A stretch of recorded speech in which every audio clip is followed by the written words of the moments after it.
मंगलमय मंगले चरण वीतराग विज्ञान नमो ताई जाते भई अरहंतादि महान। जो विद्यादि सागर सुधी, जो विद्यादि सागर सुधी गुरु हैं हितेशी। शुद्धात्म में निरत नित्य हितोपदेशी। वे पाप ग्रीष्म ऋतु में जल है सयाने, पूजो उन्हें सतत केवल ज्ञान पाने। बंधु उन्हें सतत केवल ज्ञान पाने। बोलिए अंजनगिरी के मूलनायक चिंतामणि पारसनाथ भगवान की। अंजनगिरी में जिनका जन्म हुआ ऐसे वीतरागी हनुमान भगवान की। परम उपकारी संत शिरोमणि आचार्य गुरु और विद्यासागर जी मामुनि राज की। पूज्य मुनि श्री 108 दुर्लभ सागर जी महाराज की।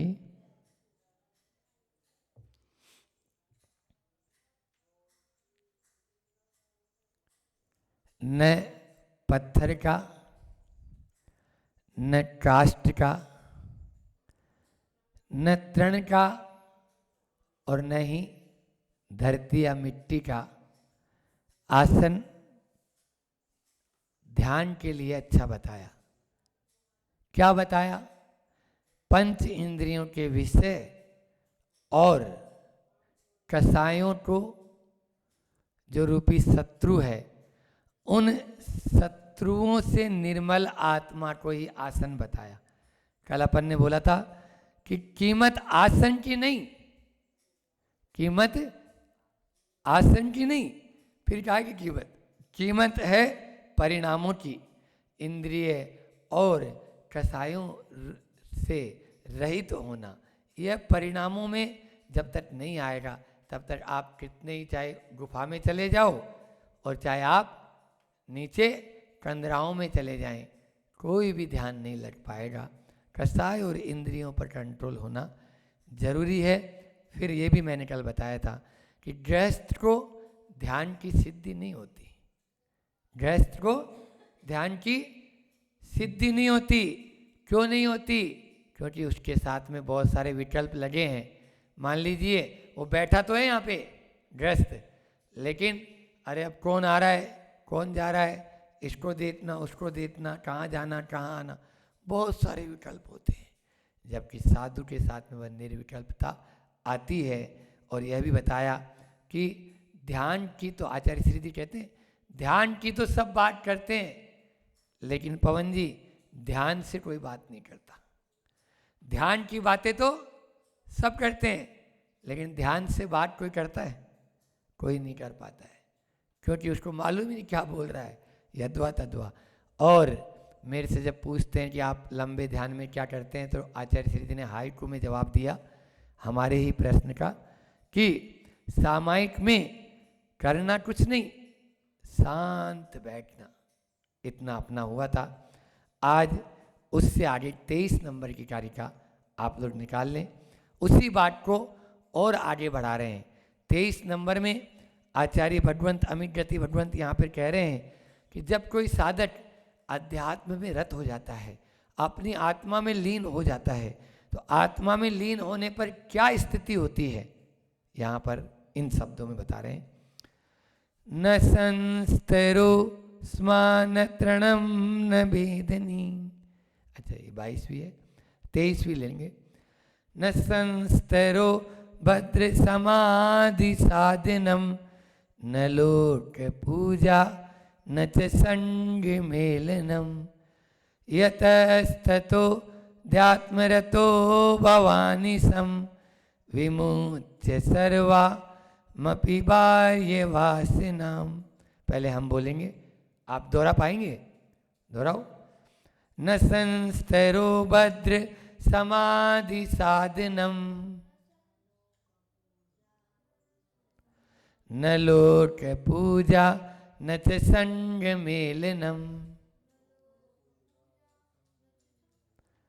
यतस्ततो ध्यात्मरतो भवानी सम।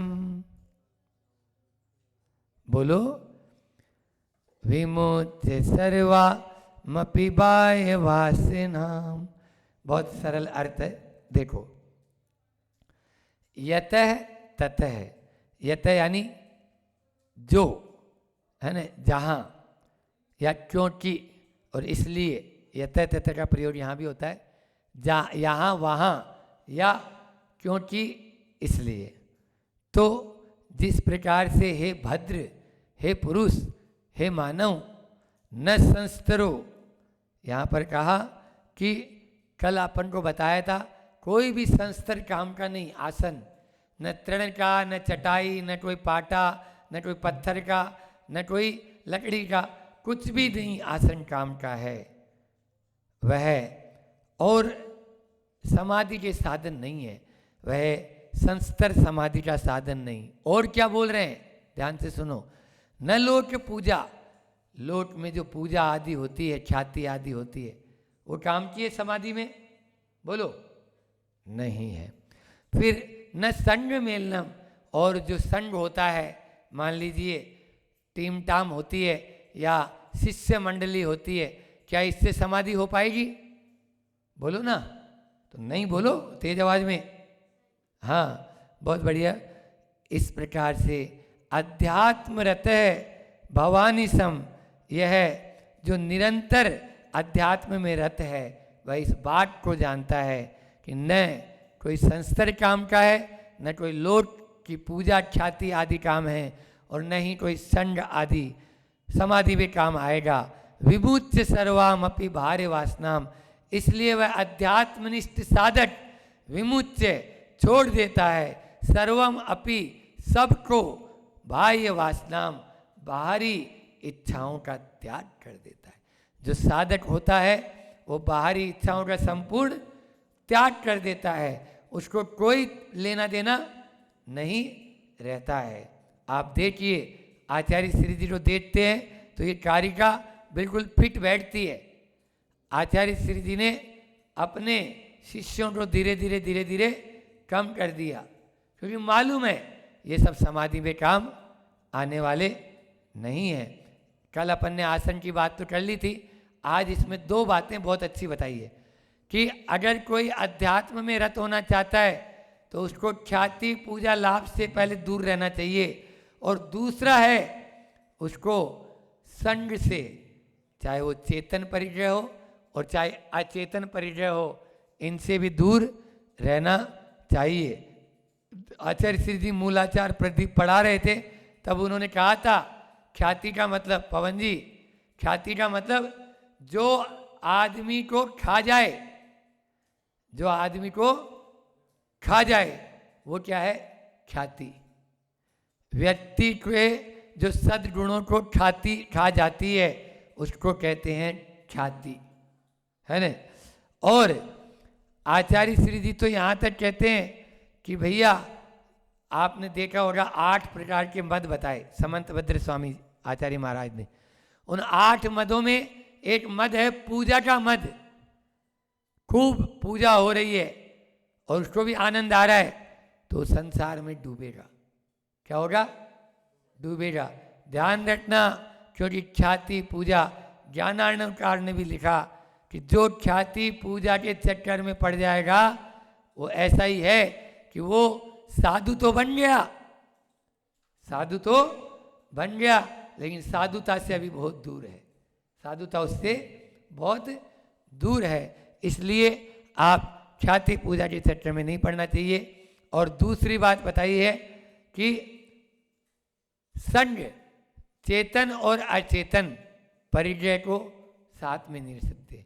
आचार्य श्री जी ने मूलाचार पढ़ाते समय एक बात और कही थी कि जब भी अगर आचार्य परमेष्टि से भी की कम निर्जरा हो रही है और साधु परमेष्टि की ज्यादा, क्या बोला? बोलो।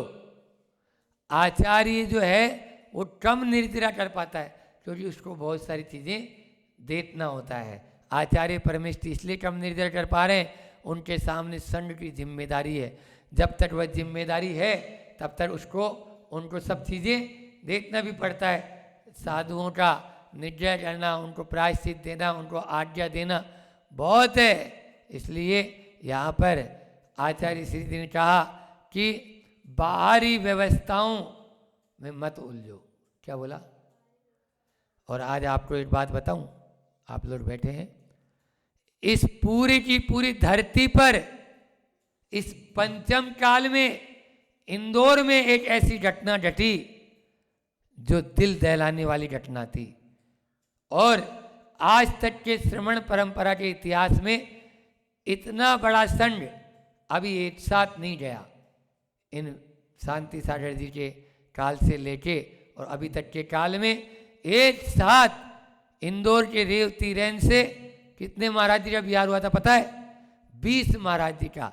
32 महाराज जी थे हम लोग, और 20 महाराज जी को एक साथ आचार्य श्री ने बोला आज दोपहर में आप लोगों को 11 मुनि महाराज जी का एक संघ बनाया और 9 मुनि महाराज जी का एक संघ बनाया, और बोले सबकी आंखों में, हम लोगों की आंखों में भी आंसू।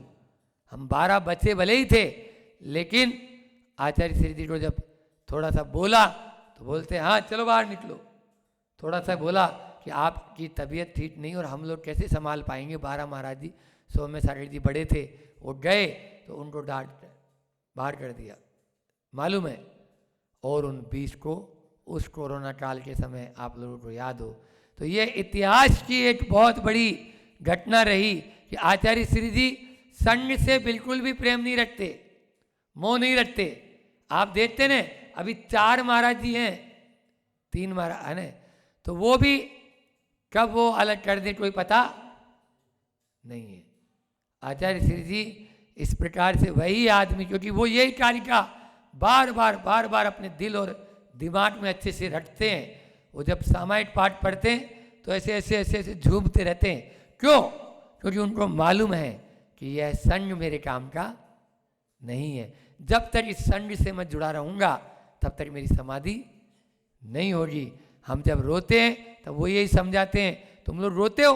अरे हम लोगों को क्या बोला पता है? आप लोगों को बता देता हूँ आज, कि उन्होंने कहा एक पिताजी अपनी बेटी को 20 साल तक लिखाता है, पढ़ाता है, बड़ी करता है, और फिर अपने ही हाथों उसके दूसरे घर में भेज देता है। अरे वो तो नहीं रोती, और तुम लोग तीर्थंकर की संतान होते हुए रो रहे हो।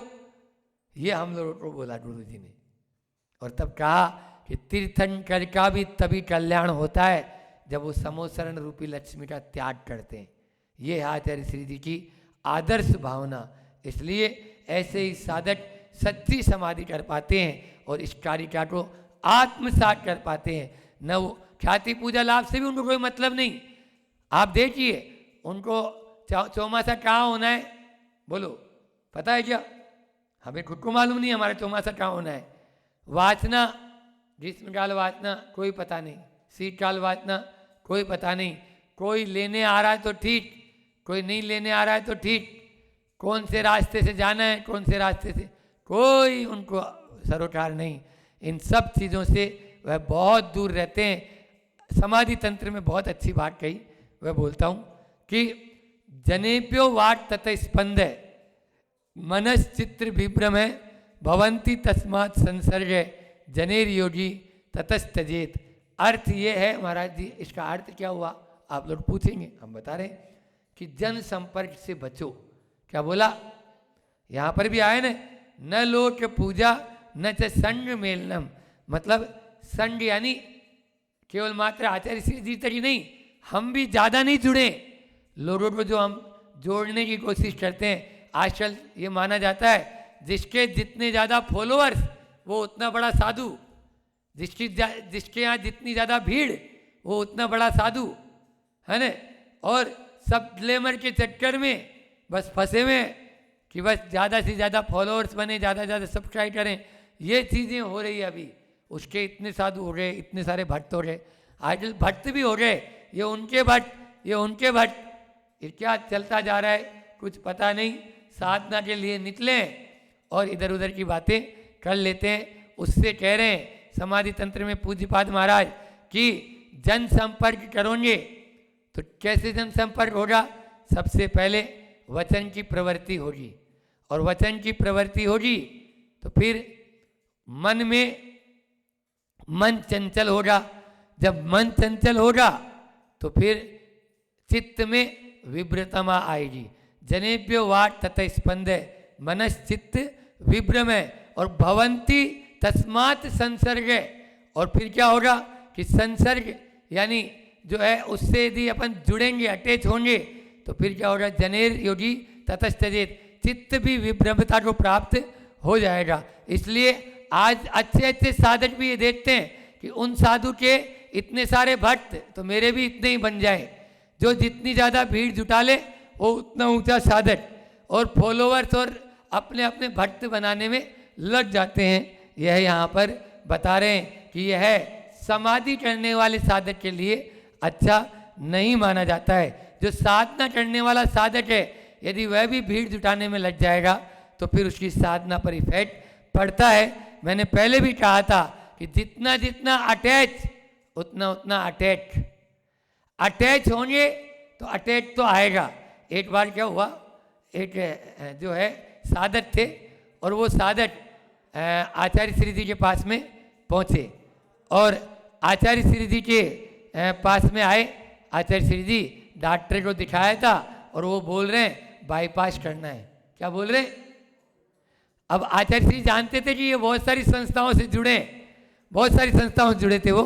उन्होंने बोला सुनो, आप कर्तृत्व बुद्धि, फिर भोक्तृत्व बुद्धि और स्वामित्व बुद्धि से ऊपर उठो। क्या बोला? कर्तृत्व बुद्धि, भोक्तृत्व बुद्धि और स्वामित्व बुद्धि से ऊपर उठो, तब जाके आपका यह होगा। नहीं तो जितना अटैच होंगे उतना अटैच।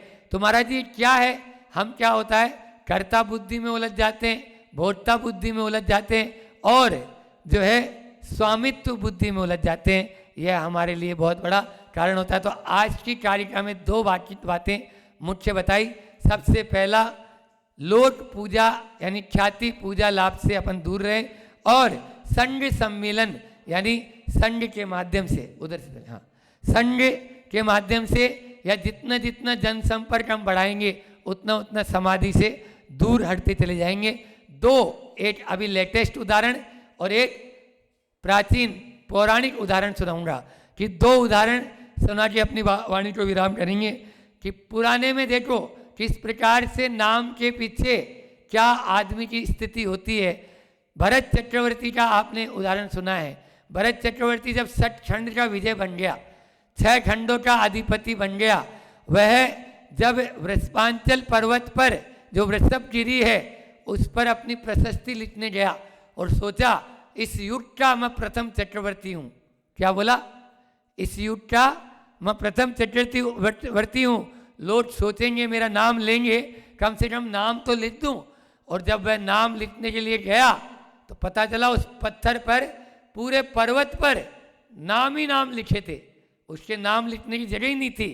भरत चक्रवर्ती को दूसरे का एक नाम मिटा के और अपना नाम लिखना पड़ा।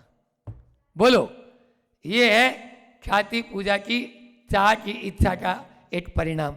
और दूसरा एक और बताता हूँ, लेटेस्ट सत्य उदाहरण है कि एक बार एक लड़का था और वह लड़का महत्वाकांक्षी था। वो चाहता था मेरा नाम अखबार में आए।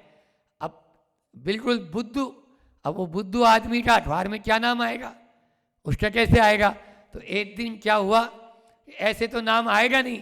उसने क्या किया, एक गाड़ी थी जो अपने कार, तो उस कार के नीचे अपने आप को दे दिया।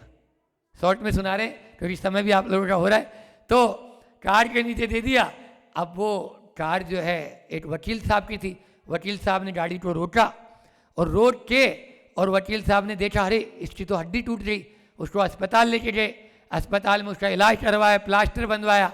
और दूसरे दिन वकील साहब उससे मिलने गए। वकील साहब मिलने गए तो अस्पताल में, तो उनके हाथ में एक अखबार था। उनके हाथ में वो जो बच्चा था वो उस अखबार को बहुत पैनी नज़र से देख रहा था। तो वो पूछता है, वकील साहब ये आज का अखबार है? बोले हाँ। बोले फिर इसमें तो कल वो मेरे एक्सीडेंट वाली खबर आई होगी। तो बोले नहीं, वो मैंने समझा, इसको उचित नहीं समझा अखबार में छपाना। उसका मुंह लटक गया। बोले अच्छा, तुम्हें चाहता था कि अखबार में आ जाए तुम्हारा? बोले हाँ हाँ। तो बोले हाँ आ जाएगा। अब वो तो वकील थे ही।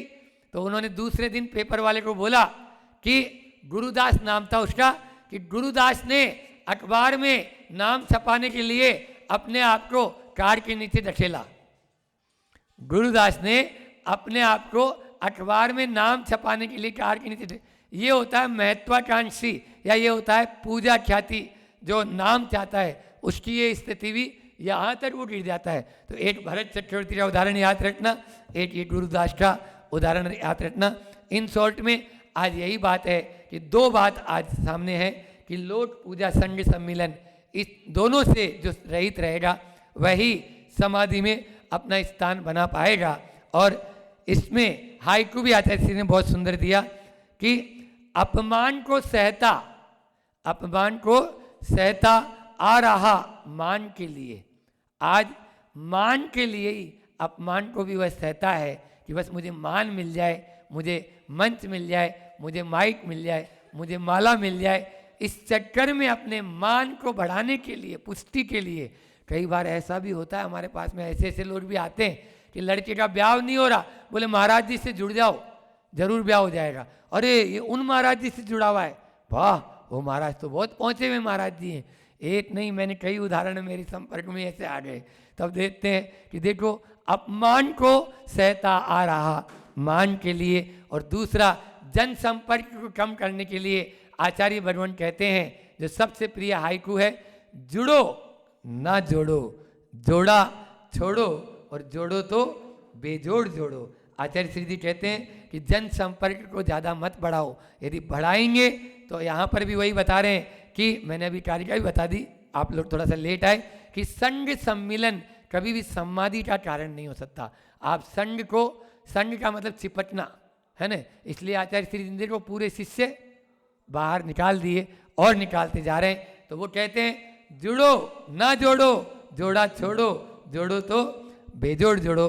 बस एक जो इसका हिंदी अनुवाद है आज का सामायिक पाठ का, वो लेके अपनी वाणी को विराम करेंगे कि तृण चोटी सिल सैल शिखर नहीं, आत्म समाधि के साधन, संस्तर पूजा संग सम्मिलन, नहीं समाधि के साधन।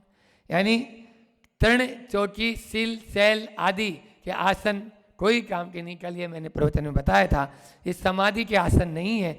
समाधि तब होगी जब हमारे कसाय और इंद्रिय पर हमारी विजय होगी।